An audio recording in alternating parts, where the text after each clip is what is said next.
From the KSAN studio, I'm meteorologist Brittany Lawrence with a weekend update. Again, for a beautiful Sunday and a cloudy Sunday, we saw a nice blanket of some low-level clouds here, which will continue into much of tonight, seeing a high of 67 today. But again, temperatures pretty much staying in the 50s the most part.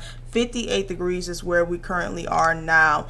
Last night, the warm blanket of clouds basically kept us in the 50s, and as the day progressed, we only saw 67 as a high, and now we're starting to taper back down into the 50s and seeing 50s mainly for most of our regions, some 70s to the southeast and portions of Roosevelt and Junction. Again, not much of a range of temperatures here, a big range of temperatures. Just seeing basically some cool off thanks to that rain showers that came through earlier and also that cold front passage. Notice this cold front didn't bring a lot of moisture, but it is extending as far north as New York through the Ohio Valley into portions of Texas, even seeing a good stream of moisture into coastal Texas. And if we look at the Concho Valley, most of our showers are pretty much wrapping up now, seeing a drizzle or two, but again clearing out, but the clouds will remain.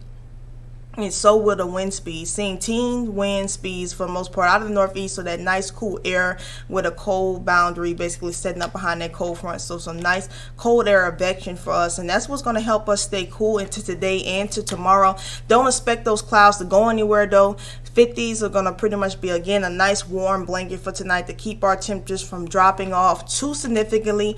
We do change and get into the 40s, not like last night, but again, most of our areas will be in the mid to upper 40s, some areas even in the 50s, depending on if they can get a break in the clouds and allow some of that cooling of the atmosphere to happen and then allow those temperatures to drop further. But for the most part, I think we're going to mainly stay in the 40s for most of us, and then all of us will return back into the 60s for exception of Junction. They may see low 70s, and maybe they will see even cooler. Maybe they'll get into the 60s as well.